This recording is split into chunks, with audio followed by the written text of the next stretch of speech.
बिस्मिल्लाहिर्रहमानिर्रहीम। अस्सलाम वालेकुम दोस्तों, I am Areeb Saleem. Welcome to my YouTube channel Novel Orchid. कैसे हैं आप सब लोग जी? तो गाइस, आज हमने रीड करनी है अपने नावल की न्यू नावल स्टार्ट करना है। तो उससे पहले अगर आपने मेरे चैनल नावल ऑर्चिड को सब्सक्राइब नहीं किया तो सब्सक्राइब कर लें, साथ में बेल आइकन भी प्रेस कर लें ताकि आने वाली वीडियो आपको मिलती रहे। वीडियो को लाइक शेयर कमेंट करना ना भूलें। आज का डे काफ़ी बिजी था, तो अभी बस मैं जैसे फ्री हुई हूँ मैंने कहा आप लोगों के लिए रिकॉर्डिंग कर लूँ। तो आए पहले नावल पढ़ते हैं, उससे पहले कि मुझे नींद आना शुरू हो जाए। कैसी रात थी, गमों में डूबी हुई उदास सी, सोगवार सी। इसके लिए तो रात अमावस की रात थी। चांद भी जाने कहाँ था, शायद उदासी की बाहों में बड़ा सिसक रहा था। अजीब काली घूर अंधेरी रात थी। इसने तो सुना था कि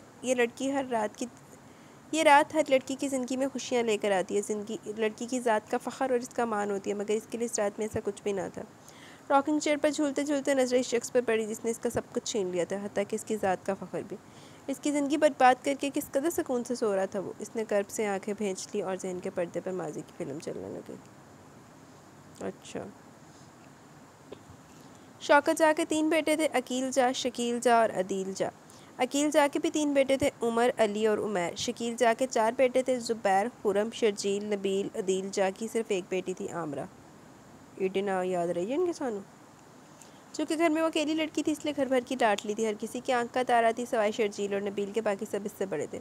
शर्जील भी इसका एज फेलो ही था। नवाब शौकत जा और इनके बेटे अपने आबाई गांव की बड़ी सी शानदार हवेली में रहते थे। नवाब शौकत जा की वफ़ात के बाद भी बेटों ने आबाई हवेली को न छोड़ा। उमर, अली और ज़ुबैर शादीशुदा थे और बिज़नेस करते थे। उमैर, खुरम, शर्जील और नबील पढ़ते थे। खुरम और शर्जील कराची में होते थे, जबकि उमैर और नबील इस्लामाबाद में पढ़ते थे। आमरा ने हवेली की रवायत के बरक्स गांव के करीबी स्कूल में मैट्रिक पास किया। इसने मैट्रिक पास करते ही ज़िद की कि वो लाहौर के किसी कॉलेज में दाखिला लेगी। चूँकि घर पर की लाडली थी इसलिए कोई भी इसकी बात को टाल ना सका। इसकी तो ख्वाहिश थी कि हॉस्टल में रहे और हॉस्टल लाइफ को एंजॉय करे, मगर अकील जान ने साफ इनकार कर दिया। इनका मौक़िफ़ था कि अपनी नौजवान लड़की को यूँ हॉस्टलों में नहीं रहने देंगे। लाहौर में शौकत जा की खालाजाद बहन की बेटी का घर था।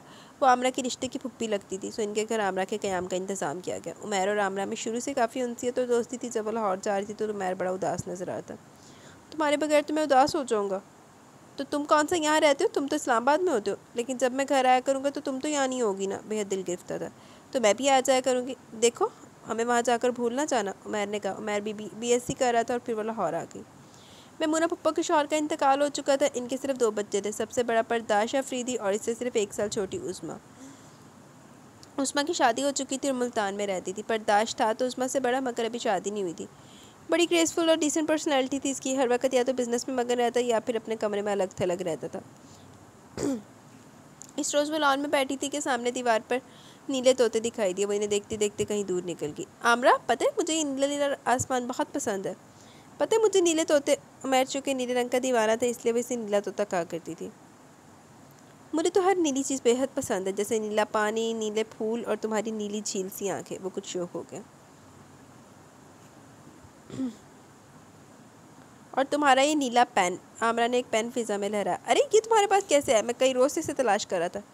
मैंने तुम्हारे कमरे से उठाया था। वैसे यार पक्की चोर हो तुम। वो मुस्कुराए। क्या कहा? मैं चोर हूँ और तुम क्या हो? वो लड़ाका औरतों की तरह हाथ कमर पर रखे इसके मुकाबले आ खड़ी हुई। चोरनी के घर वाले। शरारत से इसकी पौनी खींची और अगले ही लम्हे वो वहाँ से भाग गया। आमरा के लबों पर गहरी मुस्कुराहट थी। अरे आमरा बेटा, किस बात पर हंस रही हो? हमें भी तो बताओ। मैमूना पप्पा ने आकर इसकी सोचों को मुंतशिर कर दिया। इन्नू दासला पहले बात जो आप हंस ली। वो कुछ नहीं फुप्पो, बस ऐसे। वो टाल गई। इसी लम्हे गाड़ी पोर्च में आकर रुकी। फुप्पो खिल उठी। उस्मा बाजी अपने बच्चों और मियाँ के साथ आई थी। इनका देवर खिजर भी साथ ही था। आंटी ये कौन है? पुरशोक निगाहें आमरा पर टकाते हुए पूछा। आमरा को इसकी निगाहें अजीब सी महसूस हुई, चुपती हुई, बर्तन के आद पार होने वाली निगाहें। भतीजी है मेरी, रिश्ते के भाई की बेटी, लाहौर पढ़ने आई है। ओह आई सी। वो मज़ीद तो कुछ नहीं बोला, मगर इसकी नज़रें बहुत कुछ कह रही थी। आमरा ने वहाँ से हट जाना मुनासिब समझा।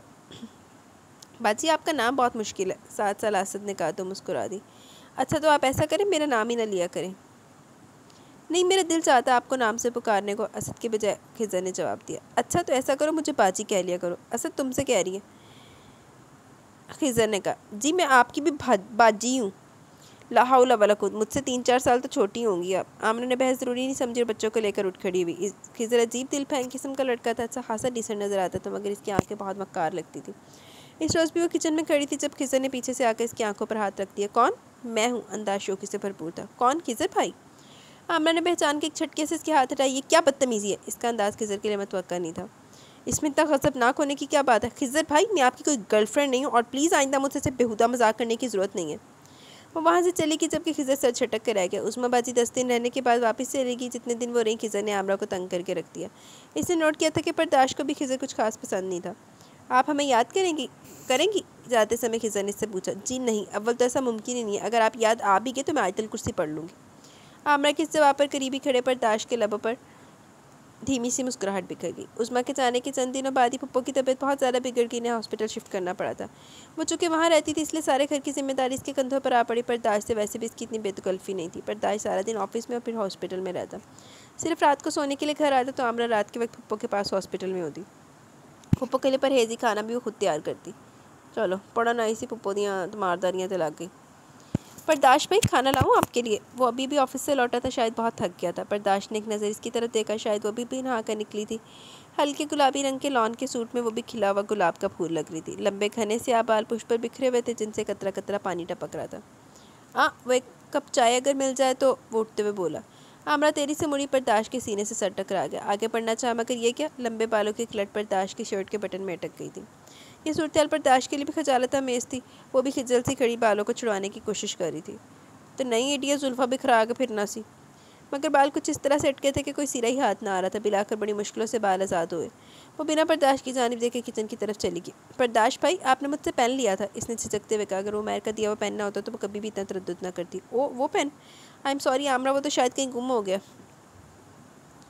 क्या? वो सिर्फ इतना ही कह सकी। डोंट वरी, मैं तुम्हें दूसरा ला दूंगा। बर्दाश्त के कहने पर अपने कमरे में जाकर फूट फूट कर रो दी। उमैर, वो तो तुमने मुझे पेन दिया था ना, वो कहीं गुम हो गया। क्या आमरा, तुम एक निशानी ना संभाल सकी? अरे मेरे नीले तोते, रोते क्यों? ये रहा तुम्हारा पेन। वो खिलखिलाई और पेन इसके सामने कर दिया। आमरा, आइंदा सा मजाक न करना। मैंने ये पेन बड़े खलूस से सिर्फ तुम्हारे लिए खरीदा था। अगर तुमने इसकी हिफाजत न की तो मैं समझूंगा कि तुम्हें मुझसे रद्दी पर दिलचस्पी नहीं। हाय अल्लाह, तुम्हारा तो दिल भी तोते जितना है। उमैर की बातें याद आते इसके आंसू में भी रवानी आ गई। अगले 2 दिन तक वो उदास रही। वो इस वक्त अंदर बैठी थी जब उमैर की चहकती हुई आवाज़ पर वो चौंकी। सरप्राइज़! अरे नीले तोते तुम! वो खुशी से उछल पड़ी बिना किसी इतला के। बस सोचे तुमको सरप्राइज़ दूँ, इस्लामाबाद से सीधा यहाँ आ रहा हूँ। काफ़ी देर पर बातें करते रहे। वो उमैर, एक बात कहूँ, मगर वादा करो मुझसे नाराज़ नहीं होगे। अरे तुम कहो तो सही। वो ना, तुम्हारा पेन गुम हो गया। इस बार तुम मुझे ट्रैप नहीं कर सकती। तुम ये मजाक पहले भी कर चुकी हो। ये मजाक नहीं है आमरा, तुम बहुत लापरवाह। वो उठ खड़ा हुआ। तुम कहाँ जा रहे हो? जहन्नुम में। खुदा हाफिज़। वो चला गया और आमरा को रोना आ गया। बिल्कुल बच्चों जैसी हरकतें करते थे वो दोनों। बच्चों की सी बातें, बच्चों के से शौक, खलूस और पाकीज़ की दोनों के ताल्लुक में कूट कूट कर भरी थी। आमरा, तुम्हारा फ़ोन है। बर्दाश्त का आटले से थमाकर खुद बाहर निकल गया। मेरा फ़ोन? कौन हो सकता है? हेलो, क्या हाल है भाई? दूसरी तरफ उमैर था। तुम नीले तोते, मेरी याद कैसे आ गई? वो चहकी। बस देख लो, इस रोज़ तुम मुझसे नाराज़ होकर चले गए थे। नहीं तो वो तो बस मैं तुम्हें आजमा रहा था। तुम बहुत बुरे हो, तुम्हें पता है मैं सारी रात रोती रही हूँ। तुम रोती भी हो? शरारत से पूछा। उमैर के बच्चे कब हुए? वो भी अव्वल नंबर का ठीक था। तुम्हें शर्म तो नहीं आती? मैं तो लड़का हूँ, शर्म तो लड़कियों को आती है। वैसे यार एक बात तो बताओ, तुम मुझसे क्यों नहीं शर्माती? बकवास बहुत करने लगे हो। अच्छा मैं फ़ोन रख दूँगी अगर ऐसी वैसी कोई बात की तो। धमकियाँ मेज़ लहजा था। यार अभी वक्त तो आने दो ऐसी वैसी बातों का। मैर मुस्कुराया। फिर वो दोनों काफ़ी देर तक बातें करते रहे। पप्पो अस्पताल से घर शिफ्ट हो गई। चंद दिनों से बर्दाश्त कुछ देर से घर आ रहा था। पप्पो तो दवाओं के ज़रिए से जल्दी सो जाती, वो काफ़ी देर तक जागती रहती। बर्दाश्त भाई, खाना। इसकी बात पूरी होने से पहले बर्दाश्त ने इसको कंधों से जकड़ लिया और दीवार के साथ लगा दिया। एक हाथ दीवार पर रखा और ज़रा सा करीब आया। तुम मेरी इतनी फ़िक्र क्यों करती हो? जी वो हरासा होगी। दूसरा वो भी कुछ पतला पतला सा लग रहा था। जब किसी और ने मेरी परवाह नहीं की तो फिर तुम कौन होती हो मेरे लिए इतनी फ़िक्रमंद होने वाली? वो अजीब मुबहम बातें करता था। फिर इसे छोड़कर अपने कमरे में चला गया। आमरा सहम कर रह गई। बर्दाश्त का ये रूप इसे खौफज़दा कर गया। पप्पो की तबीयत कुछ संभली तो इसने भी शुक्र का सांस लिया। फिर से अपनी पढ़ाई में जुट गई। उस्मा के ससुर का इंतकाल हो गया। बिल्कुल एमरजेंसी में पप्पो को वहाँ जाना पड़ गया। सारी एमरजेंसियाँ पप्पो ही नाली होंगी। बर्दाश्त शहर से बाहर किया हुआ था। आमरा का सुबह पेपर था। घर में माली, चौकीदार, बावर्ची और ड्राइवर और इसकी बीवी घर पर थे। पप्पो ने साथ वाली बुआ को भी घर बुला लिया कि वो आमरा के साथ रहे। आमरा के पेपर ना होते तो इसे भी अपने साथ ले जाती है। इसके गांव भिजवा रही थी मगर मजबूरी थी, वो कैसे पेपर छोड़ सकती थी। पप्पो बेशुमार नसीहतें करके चली गई। से डर तो महसूस हुआ मगर बुआ और चौकीदार की बीवी की मौजूदगी में तसल्ली रही। बुआ बूढ़ी औरत थी, जल्दी सो गई। चौकीदार की बीवी अपने क्वार्टर में चली गई। वो कुछ देर तक पेपर की तैयारी करती रही, फिर पानी पीने के लिए उठकर बाहर आ गई। इसे आहट सुनाई दी तो दिल ज़ोर ज़ोर से धड़कने लगा। इसने डरते डरते खिड़की में से किचन के अंदर झांका तो बर्दाश्त को देखकर हैरानी हुई। वो बर्फ़ की क्यूब्स ग्लास में डाल रहा था। अरे बर्दाश्त भाई, आप कब आए? अभी कुछ देर पहले। तुम सोई नहीं? बस सोने जा रही हूँ, आपको कुछ चाहिए तो नहीं? हाँ नहीं, तुम जाओ सो जाओ। बर्दाश्त के कहने पर अपने कमरे में चली आई। कुछ देर बाद इसे याद आया कि पप्पा कह कर गई थी जिस वक्त भी बर्दाश्त आए या इसका फ़ोन आए तो इसे फ़ौरन मुल्तान फ़ोन करने का कहना, इसलिए बर्दाश्त के कमरे में चली गई। लाख लानत तेरे थे, फिर यदिया राता दूजा ने कमरे जानी। दस्तक देने पर मध्यम सी आवाज़ उभरी। यस, वो बर्दाश्त भाई। वो अंदर जाते हुए छिचक गई। वो बिना शर्ट के बिस्तर पर नीम दराज था और हाथ में किसी किस्म का मशरूब था, शायद पेप्सी। आमरा ने सोचा। क्या है? वो नीम गनूदगी के आलम में था। वो दरअसल पुप्पो कह रही थी कि क्या कहा उन्होंने? बर्दाश्त ने धीरे से आंखें खोली और फिर देखता चला गया। सुर्ख और सयाब इम्तिजाज के सूट में इसकी गोरी रंगत फटी पड़ रही थी। फीकी सर्दी की तमाशे से सुर्ख होते होंठ और गाल, नीली झील सी आंखें और घनेरी पलकें। बस यही वो लम्हा था जिसने सारी बसाती पलट कर रख दी। बर्दाश्त के लिए इस कोमल सी लड़की पर काबू पाना कोई मुश्किल काम नहीं था।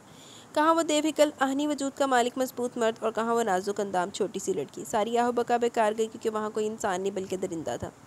जाने किस वक्त वो रोते रोते बेहोश होगी। सुबह जब बर्दाश्त हवासों में लौटा तो उसका नाजुक वजूद पूरी तरह इसके शिकंजे में था। वो झटका खाकर पीछे हटा। कुछ देर सूरत हाल को समझने की कोशिश करता रहा। ओह मेरे खुदा, ये क्या हो गया मुझसे? लाख दी लानत तेरी ज़िंदगी ते, लानत ही है तेरे ते, मर जाना। तो वो भी लानत ही। अद्धी रात ने फुप्पो का पैगाम देने जा रही, मार मगरो लत होन। रात के मनाजिर फिल्म की इसके ज़हन में घूमने लगे। क्यों किया मैंने ऐसा? क्यों मैंने एक मासूम लड़की से इसकी मासूमियत छीन ली? वो रो देने को था। कुछ देर से अपने हवास बहाल करने में लगे, फिर वो स्लीपर पैरों में डालता उठकर बाहर आ गया। तमाम मुलाजमीन अभी तक अपने क्वार्टरों में थे। बुआ भी अभी तक सो रही थी। वो दोबारा अपने कमरे में आ गया। पानी का गिलास भरकर आमरा के मुंह पर छींटे मारे, मगर वो होश में ना आई। फिर अपना हाथ मजबूती से इसकी नाक और होंठों पर रखा। कुछ देर बाद वो होश में आ गई और फटी फटी आंखों से कभी इसे और कभी छत को घूरने लगी। वो नजरें चुरा गया। आमरा, आर यू ऑल राइट? जाने किस दिल से वो ये पूछ रहा था, हालांकि पता था कोई दुरुस्त हालत में नहीं थी। इतना बड़ा हाथ था जो हो गया था इसके साथ। वो इसके लिए जूस ले, उठो ये पी लो। बर्दाश्त ने इसको उठाया। आमरा ने तड़प कर इसकी तरफ देखा। एक एक बात याद आने लगी। अपने अजीम नुकसान का एहसास होते इसकी आंखों में खून उतरा है। बोल, क्या बिगाड़ा था मैंने तेरा? क्यों किया तूने ये जुल्म मेरे साथ? दरिंदे जालिम, दूर हो जा मेरी नज़रों से, नफरत है मुझे तुझसे। वो इसका गिरेबान पकड़कर चिल्ला दी। तमाचों से इसका चेहरा सुर्ख कर दिया। बर्दाश्त खामोश खड़ा रहा। अब आखिर वो खुद ही थक कर किसी टूटी शाख की तरह बिस्तर पर ठहगी। आमरा देखो, अपने आप को संभालो, इस तरह तो तमाशा बन जाएगा। लानत तेरी ज़िंदगी ते, लाख दी लानत। अपने आप को नॉर्मल करने की कोशिश करो, वो समझा रहा था। आमरा इस पर एक दर्जीदा नज़र डालकर बाहर निकल गई। सारा दिन अपने कमरे में गुजार दिया। बर्दाश्त सुबह से ऑफिस के लिए निकल गया। वो सारा दिन अपने कमरे में रोती रही। ऐसी ज़िंदगी से मौत ही बेहतर है। हाँ, मुझे मर जाना चाहिए। वो यही सोचकर दीवानों की तरह दौड़ते हुए ऊपर छत पर चले कि इरादा था कि छलांग लगा कर खुदकुशी कर लेगी। अभी आगे बढ़ने लगी थी कि जब किसी ने इसका बाजू थाम लिया। आमरा ने मुड़कर देखा तो बर्दाश्त को मौजूद पर पाया। बर्दाश्त इत्तफाकन इसी वक्त घर आया था और इसे दीवानावार छत की तरफ जाता देखकर फ़ौरन इसके पीछे आया था। छोड़ो मुझे, मर जाने दो मुझे। वो अपना आप छुड़ाने के लिए मचल रही थी। आमरा, पागल मत बनो, होश में आओ। बर्दाश्त ने इसे झंझोड़ा, मगर जब वो किसी तरह काबू में ना आई तो एक जोरदार थप्पड़ दे मारा। वो एकदम सुनाटे में आके फिर वहीं बैठ कर रोने लगी। बर्दाश्त ने बड़ी परेशानी से अपने बालों में हाथ फेरा। सुनो आमरा, जो हुआ इसे ख्वाब समझकर भूल जाओ। लानती मेरे अपनी ज़ुबान पर कुफर लगा लो। अगर किसी को बताओगी तो नुकसान उठाओगी। उसे समझाने लगा। अभी कुछ और नुकसान होना बाकी है? रोते रोते सर उठाया। वो नज़रें चुरा के। मुझे अपना घर जाना है। ठीक है, मैं नहीं, आपके साथ नहीं जाऊंगी मैं। आप मेरे घर फ़ोन कर दीजिए। मेरे घर वालों से कहिए कि आकर जिंदा लाश को ले जाएं। रोते रोते इसकी आवाज़ फटने लगी। बर्दाश्त का दिल कटने लगा। वो इसे लेकर नीचे आकर अगले लम्हे में हवेली के लिए नंबर डायल कर रहा था। मर जांदा नंबर डायल करदा लानती। उफ़, कैसी क़यामत थी कि वो आईने से भी नज़रें चुराने लगा था। आमरा का हुस्न ही ऐसा तौबा शिकन था कि किसी भी आबदो ज़ाहिद का ईमान ख़राब कर सकता था। जब रात की तन्हाई और मर्द और औरत के दरमियान कोई पाकीज़ा रिश्ता भी हायल ना हो तो मर्द को हैवान बनते देर नहीं लगती। लानती, तू है ही हैवान। वो अपने आप को इस किस्म के बहलावे दे रहा था, मगर दिल को करार नहीं था। जब से आमरा गई थी वो मुसलसल अंगारों पर लौट रहा था। एहसास गुनाह खून बनकर रगों में दौड़ रहा था। मिलाकर इसने एक फ़ैसला कर ही लिया। मेमूना के आते इनसे बात कर ली। वो, अम्मी, मैं आमरा से शादी करना चाहता हूँ। शुक्र है बेटा, तुम्हें कोई लड़की तो पसंद आई। मुझे भी बच्ची बड़ी पसंद है। मेमूना खिल उठी। कुछ ही दिनों बाद वो प्रपोजल लेकर हवेली जा पहुंची। इधर आमरा का यह हाल था कि जब से आई थी एक चुप सी लग गई थी। वो किसी को भी अपने ऊपर होने वाले जुल्म का ना बता सकी। बर्दाश्त का प्रपोजल आया तो घर वालों ने कुछ पसोपेश के बाद हाँ कर दी। घर के लड़कों में भी कोई भी शादी करने की पोजीशन में न था, क्योंकि सब पढ़े थे। जबकि महरीन जा, आमरा की वालदा, बस जिद थी कि इनकी ज़िंदगी में बेटी की शादी कर दी जाए। वो कैंसर के मर्ज़ में मुब्तला थी। एक माह के अंदर अंदर सब काम हो गया। उमैर को जब से आमरा की शादी का इल्म हुआ था इसने इस्लामाबाद से घर आना कम कर दिया। आमरा को तो गोया खामोश बुत का सा हाल था। जिस वक्त बारात के आने का शोर उठा तो तमाम लड़कियां बाहर चली गई और वो कमरे में अकेली रह गई। खुश हो? उमैर ने पूछा। इसने बदिक्कत तमाम गर्दन इस बात में हिला दी। उमैर के दिल में एक टीस सी उभरी। ये मैंने किसी और मौके के लिए रखा था, मगर शायद वो मौका मेरी किस्मत में नहीं था। उमैर ने एक मखमली डिब्बा इसकी तरफ बढ़ाया, खुद उठकर बाहर चला गया। आमरा ने खोल कर देखा तो इसमें फ़िरोज़े के जुड़ाव कंगन थे। शिद्दत गम से इसकी आंखें भींच ली। फिर वो वक्त आ भी गया जब इसे विदा कर दिया गया। लाहौर से इनके गांव का 3 घंटे का फ़ासला था। रुखसती होते वो लोग लाहौर के लिए रवाना हो गए। शादी चूँकि दिन के वक्त हुई थी इसलिए वो तकरीबन 5 बजे लाहौर पहुँचे। इस कदर भारी ज़ेवरात और कामदार शरारे में मुसलसल एक ही पोजीशन में बैठे बैठे इसकी गर्दन अकड़ गई थी। 1 घंटा आराम करने के बाद ब्यूटिशियन आ गई जिसने बड़ी महारत से इसे तैयार कर दिया। मैमूना के इकलौते बेटे की शादी थी। घर में बेहद रौनक लगी हुई थी। फंक्शन खत्म होने के बाद उस्मा इसे कमरे में बिठा कर चली गई। बर्दाश्त इसके करीब बैठ गया। इरादा हाथ थामने का था मगर एक झटके से उठ हटी थी। मुझसे दूर रहिए बर्दाश्त अफरीदी, ये रूसी रूप आपके लिए नहीं सजाया गया। आमरा प्लीज़, जो कुछ हुआ वो अनजाने में हुआ, मुझे माफ़ कर दो। माफ़ी कभी नहीं, मैं मरकर भी आपको माफ़ नहीं करूँगी। प्लीज़, मैं बहक गया था। मैंने बहुत से दिन पछतावे में गुजारे। वो वाकई शर्मिंदा था जब भी माफ़ी मांग रहा था, वरना माफ़ी मांगना बर्दाश्त अफरीदी की खसलत ना था। मैं कुछ सुनना नहीं चाहती, समझे आप? और कान खोल कर सुन ले, मैं आपको शौहर तस्लीम नहीं करती। मेरी नज़र में आपकी वक़्त महज एक लुटेरे की सी है। और अगर आपने मेरी मर्ज़ी के ख़िलाफ़ मुझे इस्तेमाल करने की कोशिश की तो याद रखिएगा, मैं खुदकुशी करने से भी गुरेज नहीं करूँगी। बेहद कठोर और न खुद भरा लहजा था। बर्दाश्त चुप हो गया। इसने कभी भी नहीं सोचा था कि इसकी शादी आमरा से होगी। सफ़र की थकान की वजह से वो जल्दी सो गया जबकि आमरा ने सारी रात रॉकिंग चेयर पर झूलते हुए अपना तलख माजी याद करने में गुजार दी। हाल में लौटते इसकी नज़र बर्दाश्त पर पड़ी। ये शख्स वाजिबुल कत्ल है। अगर इसके इख्तियार में होता तो इसी वक्त इसका खात्मा कर देती। शादी वलीमा दावतें सब कुछ खत्म हो गया। 2 माह होने को आए थे मगर वो इससे इसी तरह बेगाना थी। अलबत्ता दुनियादारी वो दोनों बहुत अच्छी तरह निभा रहे थे। ज़ुबैर भाई का बेटा पैदा हुआ था और हवेली में जश्न का इंतज़ाम किया गया। वो शादी के बाद पहली बार गाँव जा रही थी। भाई तुम तो पिया देश जाती हम सबको भूल गई, भाभी ने शिकवा किया। लगता है बर्दाश्त भाई की संगत ने मैके वालों की याद ख़त्म कर दी। दूसरी भाभी के कहने पर फीकी सी हंसी हंस दी। बर्दाश्त बिस्तर पर नीम दराज था जबकि वह काफ़ी देर से तैयार हो रही थी। ब्राइट ब्लू कलर की सिल्क की कामदार साड़ी के साथ फ़िरोज़े का जड़ाऊ जेवर और बालों का जूड़ा बनाए बेहद हसीन लग रही थी। बर्दाश्त ने बड़ी गहरी नज़रों से इसको जांचा। वो तैयार होकर बाहर निकलने लगी तो बर्दाश्त ने इसकी साड़ी का पल्लू थाम लिया। इसने हैरत से गर्दन घुमाकर देखा। इन 2-3 माह के दौरान तो इसने ऐसी कोई हरकत नहीं की थी। वो पल्लू छुड़ाने लगी तो बर्दाश्त ने एक झटके से अपने सीने पर गिरा लिया। डरती हो मुझसे? डरती नहीं हूँ, नफ़रत करती हूँ। वो बेहद साबगोई से बोली। मैं तुम्हारा शौहर हूँ, तुम पर जायज़ हक़ रखता हूँ। फिर ये दूरी चमाइनी, आप अपना जायज़ हक़ नाजायज़ तरीके से वसूल कर चुके हैं। वो उठकर खड़ी हुई। किस ज़माने की बात करते हो, दिल जलाने की बात करते हो। जाने आज वो किस मूड में था। वो खड़ा हो गया और इसे शानों से थाम कर अपने मुकाबिल करते हुए शेर पड़ा। इसी वक्त दरवाजे पर दस्तक हुई तो बर्दाश्त ने इसे छोड़ दिया। आने वाला उमैर था। वो आप दोनों को नीचे अम्मी बुला रही है, तुम चलो हमारे। वो धीरे से मुस्कुराई। दुनियादारी अच्छी कर लेती हूँ। उमैर के जाने के बाद बर्दाश्त ने कहा। क्या मतलब? वो तनक कर बोली। मतलब ये कि सबके सामने मीठी मीठी मुस्कुराहट और तन्हाई में नफ़रत की बातें। बर्दाश्त धीरे से हंसा और फिर इस पर झुककर शायद पहली बार अपना भरपूर इस्तेहकाक इस्तेमाल किया। महज फड़फड़ा के रह गया। वो तड़प कर इसके हज़ार से निकली। मुझे नफ़रत है आपसे, शदीद नफ़रत, समझे आप? वो तेरी से बाहर निकल गई तो वो भी पीछे हो लिया। वो 1 हफ़्ता गाँव में रही और इस 1 हफ़्ते के दौरान शायद एक बार भी इसकी उमैर से कोई बात नहीं हुई थी। सुनो, उमैर के पुकारने पर पलटी। कुछ ही देर बाद इसकी रवानगी थी। अरे उमैर, कहो क्या बात है? वो मुस्कुराई। तुम वाकई इतनी खुश हो या पोज करती हो? वो बला का चेहरा शनास था। क्या मतलब? मैं तो बहुत खुश हूँ। वो एक लम्हे को गड़बड़ाई। आमरा, तुम बेवफा तो ना थी, फिर ये सब क्यों? दिल का दर्द लहजे में समा गया। मैंने तो कभी तुमसे ऐसी कोई बात नहीं की थी। बोलो, क्या मैंने कभी तुमसे कोई वादा किया, कोई कस्में खाई? आमरा तुम तो। उमैर प्लीज़, मैं अब कोई बच्ची नहीं हूँ, शादीशुदा हूँ, किसी की बीवी हूँ। आइंदा मुझसे इस बारे में कोई बात ना करना। वो चली गई और उमैर वहीं खड़े का खड़ा रह गया। वो वापस लाहौर आ गए थे। ज़िंदगी इसी डगर पर चल रही थी। आमरा, अगर तुम चाहो तो कॉलेज दोबारा से ज्वाइन कर सकती हो। बर्दाश्त ने एक बार इसे ऑफ़र की तो वरना खुद से सर छटक कर रहेगी। बहुत शुक्रिया आपका। आमरा, तुम कब तक मुझसे यूँ दूर रहोगी? जब तक मेरे जिस्म में एक रमक जान भी बाकी होगी। वो चटक कर बोली। तुम क्या समझते हो मैं तुम पर अपना ज़बरदस्ती नहीं जता सकता? ज़बरदस्ती तो आप कर चुके हैं, मज़ीद कुछ बाकी बचे? लेकिन आमरा,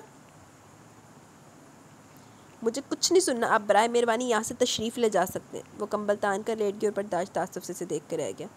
ऐसे किस तरह गुजरेगी ज़िंदगी? आखिर किस तरह वो इस नादान लड़की के दिल से मैल साफ़ कर पाऊँगा मैं? ओ मेरे खुदा! वो सर थाम कर बैठ गया। हाँ, तू वो ना बड़ियाँ चंगियाँ कितियाँ, वो तुम आके तुम्हें जफ्फियाँ डालती है। आमरा, तुमने अम्मी को क्या बताया? वो अभी भी नहा कर निकली थी कि बर्दाश्त इसके सर पर आ खड़ा हुआ। क्या बताया? यही तो मैं पूछ रहा हूँ। आखिर क्या ज़रूरत थी तो गुजरी बातों का जिक्र करने की? आप क्या कह रहे हैं? मेरी कुछ समझ में नहीं आ रहा। झूठ मत बोलो। अगर तुमने नहीं बताया तो फिर अम्मी को कैसे पता चला कि हमारा ये बंधन ज़बरदस्ती का बंधन है? मैंने कुछ नहीं बताया किसी को। वो रुख मोड़ गई। फिर अम्मी क्यों कह रही है कि मुझे कि मैं गुनाहगार हूँ? बर्दाश्त ने इसको शानों से जकड़ कर इसका रुख अपनी तरफ किया। वॉट? आपका मतलब है? हाँ, अम्मी को सब मालूम हो गया। नहीं, आप झूठ बोल रहे हैं। अगर ये सच है तो खुदा के लिए बर्दाश्त मेरा गला घोंट दीजिए। मैं अम्मी का सामना नहीं कर सकती। वो रोने लगी थी। अम्मी को पूरी बात का इल्म नहीं है मगर थोड़ा थोड़ा शक ज़रूर हो गया। शायद चौकीदार की बीवी इस बुआ ने कुछ भांप लिया था। इन दिनों तुम हरकतें भी तो बहुत अजीब अजीब करी थी। आप अम्मी को किसी भी तरह इस बात का इल्म ना होने दें, वरना मैं मर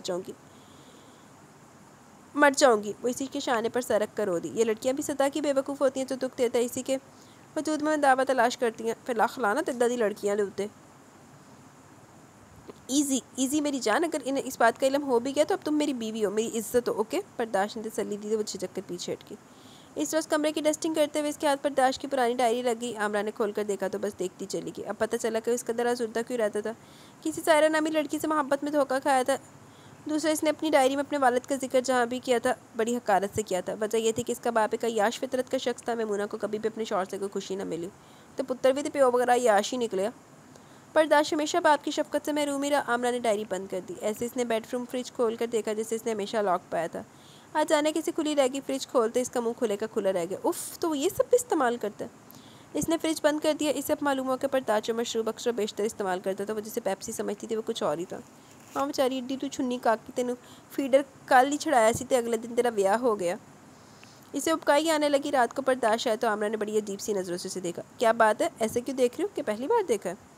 वो मुस्कुराया। टाई की नॉट हीली करते हुए बेड पर बैठ चुका था। आमरा गड़बड़ाकर नज़रों का जाविया तब्दील कर गई और करवट बदल कर लेट गई। बर्दाश्त काफ़ी देर टीवी देखता रहा। आमरा की तरफ देखा तो बेखबर सोर थी। इसने बेडरूम फ्रिज खोल कर 2 पेप्सी की बोतल निकाली। अभी ग्लास भरा ही था कि आमरा उठ के लपक कर इसे ग्लास छीन ली। तुम जाग रही हो? हाँ, सिर्फ यही नज़ारा देखने के लिए। अब देख लिया ना, लाओ ये मुझे दो। बर्दाश्त ने इसके हाथ से ग्लास लेना चाहा। नहीं, मैं आपको ये जहर नहीं पीने दूंगी। तू ओदी अम्मी लगनी है। वैसे तो उन्होंने कोई ताल्लुक नहीं रखना तो बीबी फिर पी लेंदे उन्हें जहर, बल्कि एक बारी इन्होंने नीला थोथा मिला के दे। आमरा ने ग्लास फर्श पर अंडेल दिया। पूरे कमरे में अजीब सी बू फैल गई। क्यों नहीं पीने दोगी? तुम्हारा मुझसे ताल्लुक ही क्या है? वो लाजवाब होगी। हाँ हाँ, वो इस्तेज़ाई अंदाज में हंसा। जिस रिश्ते को तुमने दिल से कबूल नहीं किया फिर इसके तहत अपना इतना हक क्यों जता रही हो? तुम्हें क्या मैं ये जहर पीऊँ या नहीं? वो तलख हो गया। आमरा क्या कहती चुप रही। ये वो चीज़ है जिसको पीकर मैं चंद लम्हों के लिए माजी की तलखियों को भुला देता हूँ। मुझे मालूम है कि वो उम्मुल खबाइस है जिसको पीकर इंसान बहक जाता है, अच्छे बुरे की पहचान खो देता है। और मैं तो बहुत बहका हुआ भटका हुआ इंसान हूँ। वो खुद कलामी के अंदाज में बोला। लाख लानत फिर तेरे ते तेन सारा कुछ पता फिर भी तो पीना। इसीलिए तो इस्लाम ने हर किस्म के नशे से दूर रहने का हुक्म दिया, क्योंकि नशे करके इंसान अच्छे बुरे की पहचान नहीं कर सकता। नशे में वो औरत की इज्जत करना नहीं जानता। आमरा को वही खूनी रात याद आ गई जिसने इससे इसका सब कुछ छीन लिया था। आपकी आदत छोड़ क्यों नहीं देते? जाने किस जज्बे के तहत वो कह गई। किसके लिए छोड़ूं? हाँ बोलो, कौन है मेरा अपना? सभी तो बेगाने हैं। सब ने मुझे धोखा दिया। क्या करूँ मैं? मुझे नफरत अपनी ज़िंदगी से। तो जाकर ट्रक थले आ जा। मेरे को मशवरा ले, उनके को जो मशवरा लेना पे मैं बैठी तेरे मशवरा देने वास्ते। इसके दिल की तलखी ज़ुबान पर आ गई। हलक तक कड़वा हो गया। आमरा से कुछ जवाब ना बना तो करवट बदल कर लेट गई। आमरा बेगम, हक इस चीज़ पर जताया जाता है जिसे दिल से अपनाया जाए। इस्तेहकाक इस चीज़ पर अच्छा लगता है जो अपनी। और मैं बकौल तुम्हारे सिर्फ एक लुटेरा हूँ बस। तो तू है बकरता मन बकौल हो तो नहीं, तू वाकई है। वो मुसलसल तंज की निश्ता बरसा रहा था। आमरा की आंखों से सैल रवा बह रहा था। एक भटका हुआ गुमराह शख्स इसका शौहर हो गया ऐसा तो इसने सोचा भी ना था। तू कड़ी चंगियाँ छुन्नी काकी। बर्दाश्त चंद दिनों के लिए लाहौर से कराची किया था। शायद बिजनेस का कोई काम था, मगर 2 हफ्ते गुजर के वो आया ना इसका कोई खत टेलीफोन वगैरह। मैमूना बेहद परेशान थी। आमरा का दिल भी अजीब अजीब वहमों में घिरा हुआ था। कराची के हालात भी कुछ अच्छे न थे। आए दिन दहशत गर्दी होती थी। वो बेहद फिक्रमंद थी। जैसा भी था वो इसका शौहर था और शौहर के लिए फिक्रमंद होना एक फितरी सी बात थी। मैमूना तो बिस्तर से जा लगी थी। एक तो मैमूना ने चंगा बिस्तरे दे नाल कनैक्शन फड़िया है, मकनातीस लवाए हुए। मैगनेट तो हिलदी नहीं बिस्तरे तो। इस वक्त भी इन्हें गर्म दूध के साथ नींद की गोली देकर अपने कमरे में आ गई। ईशा की नमाज़ पढ़े खुशो खुजूर के साथ पढ़ी। रो रो कर इसकी सलामती की दुआएं मांगी। दुआ मांग कर वो उठी तो नज़र सामने दरवाजे पर इस्तादा बर्दाश्त पर पड़ी। वो जाने कब आया था? चूँकि वो नमाज़ पढ़ी थी इसलिए इसके आने का पता नहीं चला था। पहले तो बेयकीनी से इसकी तरफ देखती रही, फिर दौड़ कर इससे लिपट गई। अल्लाह, तू पाला जफियाँ। ये बिल्कुल बेख्तियारी अमल था। कहाँ चले गए थे आप? कम से कम अपनी खैरियत की इत्तला तो दे रहे थे, कर दी होती। वो रोने लगी थी। बर्दाश्त की उसकी ज़हनी हालत पर शुबा होने लगा। आहोइन फाड़ के पागल खाने सिट गया। तो क्या मेरा इंतज़ार ख़त्म हो गया? बर्दाश्त का लहजा बेयकीनी से पुर था। आमरा को अपनी हमाकत का एहसास हुआ तो झिझक कर पीछे हटी। जी नहीं, वो बेरबत हुई। यार तुम्हारी बेकरारी ने तो मुझे खुशफहमी में मुब्तला कर दिया था। वो बेड पर बैठकर जूते उतारने लगा। आमरा बेड के किनारे खड़ी उंगलियां मरोड़ती रही। बैठ जाओ, तुम्हें खा नहीं जाऊँगा। वो फीकी सी हंसती है। आपका कुछ भरोसा नहीं, वो चटक कर बोली।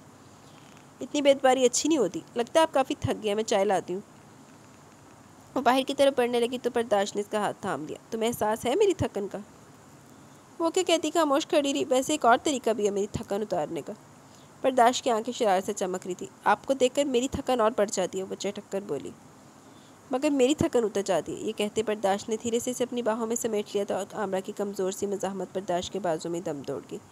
इस रोज़ अचानक ही आमरा के मैके वाले आगे सारी यंग पार्टी आई हुई थी। सब कज़न्स और इनकी बीवियों बच्चों को देखकर तो धनक रंगों में नहा गई। इत्तेफाक से उस्मा भी आ गई। इतने सारे मेहमान घर पे थे। मैमूना पुप्पा बीमार थी, खान सामा छुट्टी पर गया हुआ था। ऐसे में बेचारी घनचक्कर बनी हुई थी। इतनी सारी डिशेस तैयार करना थी, इसे समझ नहीं आ रहा था कि पहले कौन सा काम करे। बड़ी गल है, बीबी ने कुछ करना भी आंदा।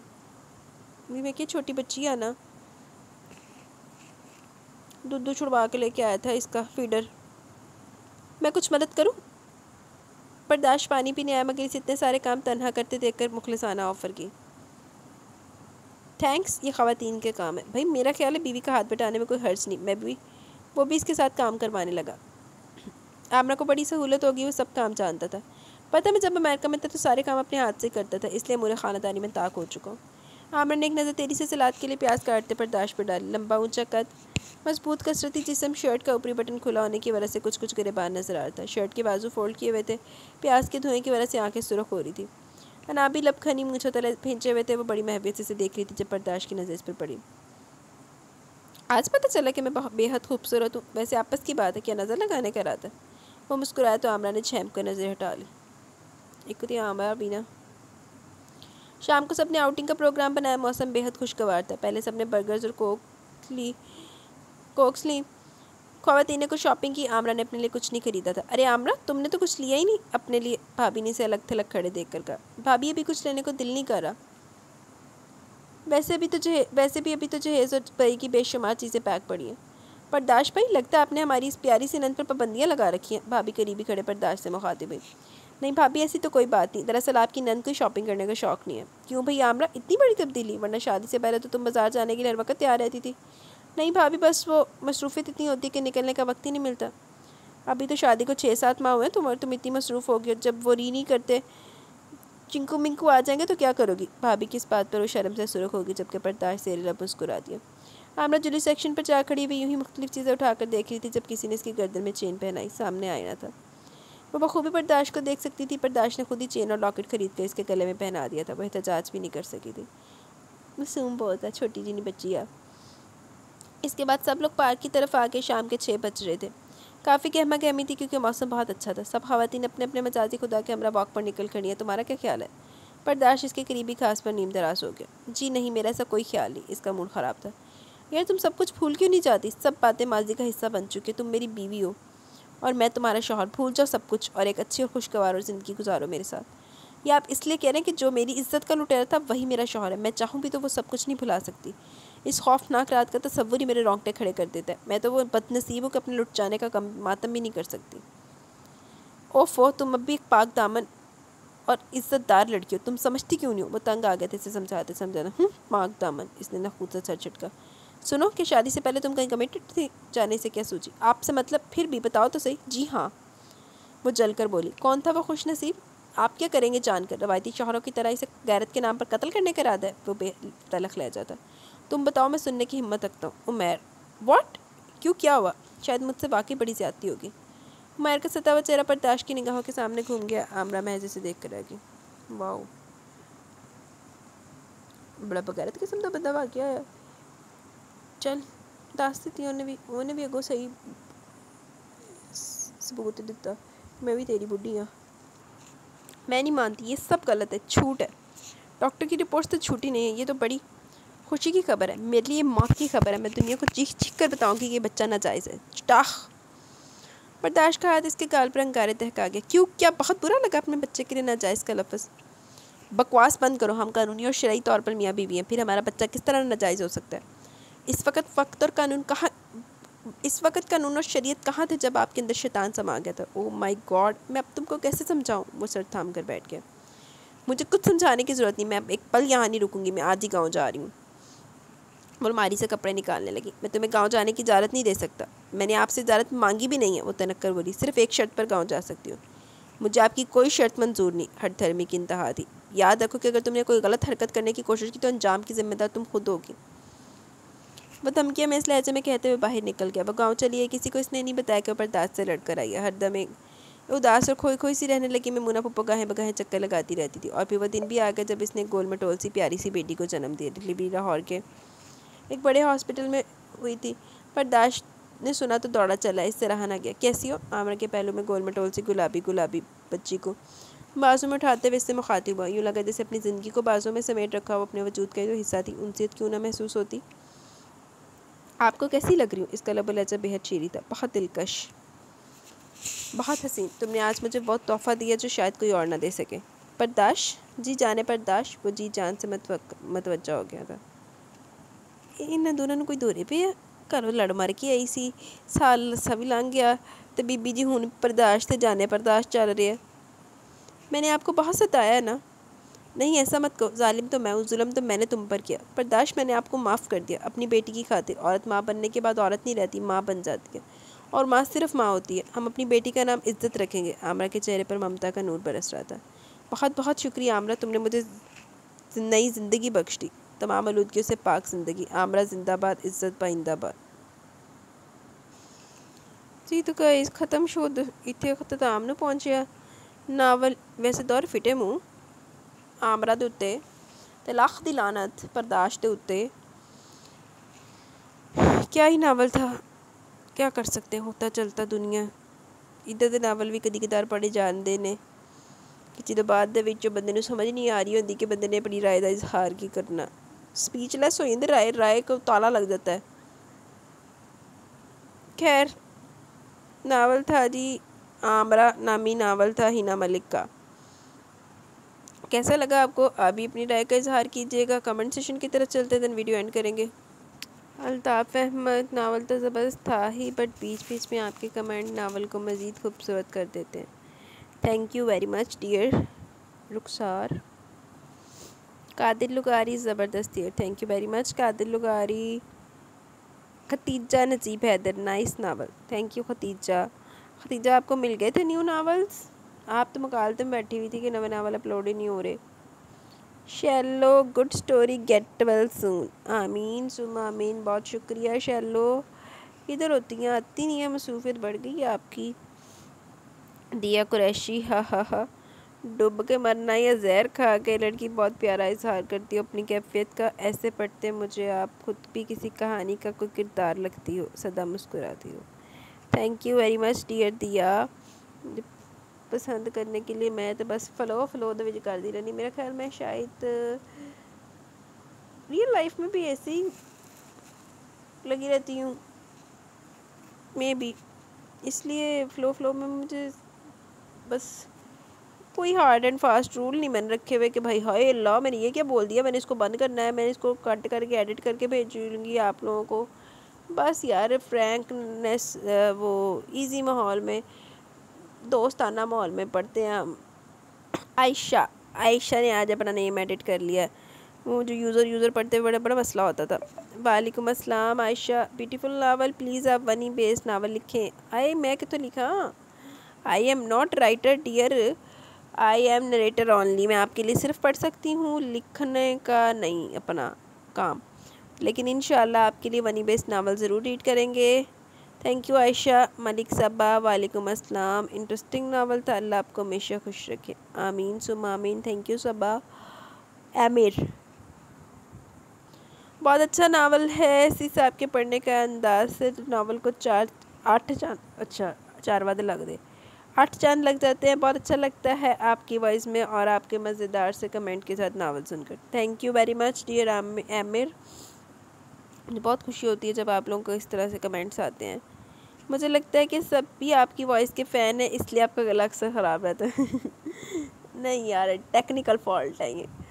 अल्लाह आपको बुरी नज़र से बचा कर अपनी हिफाजत में रखें। आमीन सुम आमीन। अल्लाह आपको जल्द सेहत शिफा दे और हमेशा हंसती मुस्कुराती रहे। आमीन। Thank you very much dear Aamir, बहुत शुक्रिया इतनी प्यारी दुआओं के लिए। इरम शब्बीर वालेकुम अस्सलाम। Read your choice of novel, the choice is excellent, this novel is good, tell us about your upcoming novel। Thank you very much dear Iram. किधर थी आप? काफ़ी दिनों बाद आई हैं। बाकी अपकमिंग नावल के बारे में मैंने भी नहीं पता था, मैं कितना दस सकती। मतलब मैंने लिस्ट बनाई हुई है, लेकिन फिर बीच में अगर कुछ चेंजिंग्स वगैरह करनी हो ना तो वक्तन करती रहती हूँ। तो अभी अपकमिंग के बारे में नहीं पता। उम्मीद है कि अभी फ़िलहाल कुछ दिन मैं शॉर्ट नावल ही रीड करूँगी, मतलब सिंगल वीडियो वाले ना, तो बाकी आगे क्या होता है, इतने भी शॉर्ट नहीं होते, बीच में लॉन्ग भी आ रहे थे, जैसे पीछे 2 घंटे का था, 2 घंटे से ऊपर। मतलब अभी फ़िलहाल इस तरह के कर रही हूँ, नेक्स्ट लॉन्ग भी होंगे, बाकी अभी आगे आगे जाके आपको पता लगेगा होता है क्या। एमिर अच्छा नावल है, शेरबानो का करेक्टर बहुत अच्छा था, मौज़म ने खूब मीसना बन के खूब उन्हें जलाया शेरबानो का, लेकिन एंड अच्छा था। सही बात है, मौज़म तो बता फाड़ के ना छितर परेड करे। सिर्फ जब से आपके नावल चैनल से नावल सुन रही हूँ अब तक का ऐसा पहले ही बार हुआ है कि आपने नावल के कैरेक्टर की उनकी हाल गलत बातों पर इज़्ज़त अफजाई नहीं की, कि इस नावल को अपने बड़ी संजीदगी से मुकम्मल ध्यान से पढ़ा है, कोई गुस्सा नहीं, कोई मजाक नहीं किया, लेकिन मैंने आपके कमेंट्स को बहुत मिस किया। ओ, आपने कमेंट्स को मिस किया? वैसे मैंने क्यों पढ़ा था इसको इस तरीके से, मैंने नहीं याद, शायद मैं उस दिन बिल्कुल ही सीरियस हूँ माँ। मुझे सिर्फ एक नावल याद है कि जिसमें के अंदर मैंने ना, मुझे बहुत बीच में कमेंट्स आने लग पड़े थे, आप बहुत फिजूल बोलती हैं, आप ना बोला करें, ये ना किया करें, वो ना किया करें। मैं कहा चलो उन्होंने ठंड पाने वास्ते ना एक नावल रिकॉर्ड करती हूँ बगैर कुछ बोले, बगैर इधर उधर की बकवास किए, सिर्फ ना टू दी पॉइंट, नावल पे जाना है, नावल की कहानी पढ़नी है बस। और वो उसका तो नावल का नाम भी मुझे याद है, अना परस्त मेरा ख्याल था, वनी बेस्ड नावल था, तो वो बस रीड किया था, इन बीच में कुछ नहीं बोली। अच्छा, लेकिन फिर मैंने ना रियलाइज़ किया नावल के एंड तक ही कि नावल तो मैंने रिकॉर्ड कर लिया, लेकिन मुझे ऐसा लगा कि मैं पूरे ना घंटा 2 घंटे बैठ के ना उर्दू का सबक ही पढ़ी जा रही, मुझे ज़रा मज़ा नहीं आया, मैंने बिल्कुल इंजॉय नहीं किया। फिर रीच भी कहने लग पड़ी मुझे नहीं मज़ा आ रहा, फिर बाकी मेरे लिसनर्स भी कहने लग पड़े कि मैं मज़ा नहीं आता, आप जैसे रिलैक्स होकर ईजी वे में पढ़ती हैं वैसे पढ़े, कोई मतलब वो फॉर्मल होकर ना पढ़े, इनफॉर्मली पढ़े। मैं क्या, चलो खस मन खाएँ, और जो नहीं पसंद करते वो टट्ठे खूह में जाए मतलब कहीं और चले जाएं। सिस आपने ज़िक्र किया था एग्ज़ाम्स का, तो अल्लाह पाक से दुआ है कि अल्लाह पाक हमेशा ज़िंदगी के हर मुकाम पर ढेरों कामयाबी और खुशियाँ नसीब करे, आमीन सुम्मा आमीन। बहुत शुक्रिया। अभी तो आप लोग मेरे लिए दुआ करें कि जना मेरा वाइवा है ना और टाइम से रोई हुए, क्योंकि मैंने ना, मैं चाहती हूँ भावें कल हो जाए, बस हो जाए, ख़त्म हो जाए, मेरी जान छूट जाए उससे, तैयारी है एडी देर बाद के इन्होंने करना, और सारा कुछ पुल बुला जाने। पर्पल बनी बैरी वालेकुम अस्सलाम, I am new at your channel, welcome dear purple bunny berry, but I really love your voice, please आप कोई लॉन्ग नावल भी रीड करें। Thank you very much dear purple bunny. यार long novel बहुत सारे पड़े हुए चैनल के ऊपर, आप वीडियोस में जाके चेक करें, मेरे चैनल में जाके ना वीडियोस पे चेक करें, बहुत सारे लॉन्ग नावल आपको मिलेंगे, प्लेलिस्ट चेक कर रहे हैं, प्लेलिस्ट में भी पड़े हुए हैं। बाकी इंशाल्लाह जल्दी कोई हम लॉन्ग भी नावल स्टार्ट करेंगे, अभी फ़िलहाल कुछ दिन तो शॉर्ट का प्लान है, उसके बाद इंशाल्लाह लॉन्ग ही रीड करेंगे। महानूर नाइस नावल, मैंने कुछ नावल की रिक्वेस्ट की थी आपको। Thank you Mahnoor. कौन से नावल की रिक्वेस्ट की थी आपने? या तो परमिशन इशू हुआ होगा या फिर मेरी याददाश्त इशू हुआ होगा, क्योंकि यू नो मेरी याददाश्त बड़ा मसले मसाइल है। और आप किधर होती हैं? बड़े कम आना शुरू हो गई हैं, आप पहले अक्सर आती थी। ताहा एंड रहील, ताहा एंड रहील, ये मेरा ख्याल है अस्मा दील, आपके एडी के भी ना बड़े नेम चेंज होते हैं। Beautiful story, thank you very much dear. Amir अच्छा नावल था, राइटर ने सही तरह निकाला हमारा, इन्ना बिब्बा बल्कि सर फिरा हीरो फ़ौरन ही मान के जंप कर गया, और लड़की रो रो के पागल हो गई, तो फिर 5 साल बाद जाके मिला लड़की को। मुझे तो लगा था कि जितना जज्बाती बंदा था ये कहीं लड़की की भी खिंची ना मरोड़ दे, लेकिन वो तो हीरोइन के हक में बड़ा ही बीबा बच्चा थी। तो होर की ये कोई ऐसा वैसा ओए थे ओ साहब सी कि उन्हें क्या देने थे, उन्हें क्या देनी है, उन्हें क्या रहा था तो उन्हें क्या रहा दिया, ओ मजनू टाइप ना, ही रांझा रांझा आज आज दा रांझा। Thank you emir. खबर अब्बास बहुत अच्छा ज़बरदस्त नावल है, thank you very much dear Khabar Abbas. Altaf Ahmad बहुत अच्छा नावल था, आप जब बोलते हैं ना माँ सदके चले जावे, वो मुझे बहुत पसंद आता है thank you very much dear Altaf Ahmad. ऐसा है कमेंट सेशन मौके हैं और मेरी अखियाँ भी बड़ी बंद हो रही हैं, पता नहीं क्या मसरूफियत की वजह से दिन में मुझे बहुत नींद आ रही है, मेरे ना दिल कर रहा बस मैं ना सो मर जाऊँ। देख जमाइयाँ भी आ रही है मेरी जमाइयाँ सुन के तुहानू किन्नियां नूं ते तुहानू भी जमाइयाँ आने लग पईयां होणियां। शुक्र करो मुझे नावल के दौरान ही जमाइयाँ आई। फिर कहते अरीज आपका ऐसे हो रहा था तो ऐसे हो रहा था। हुण अरीज की करे, चिड़ी बेचारी की करे, ठंडा पानी पी मरे। खैर आप लोग भी कहते होंगे कि लगती रहती भोंगदी जिन्हों कोई है ही नहीं, जाके सो मर जा। तो ऐसा है कि मैं अब बाकी चलती हूँ, मुझे इजाज़त है। आपका बहुत शुक्रिया, आपने मुझे चीज़ें बर्दाश्त किया। तो मैं अभी चलती हूँ। इंशाअल्लाह ताला अल्लाह पाक खैर रखे, जल्द मिलेंगे न्यू नावल के साथ। तब तक के लिए बहुत सारा ख्याल रखें, दुआओं में याद रखें। मैं चलती हूँ, मुझे इजाज़त दें जी, अल्लाह हाफिज़।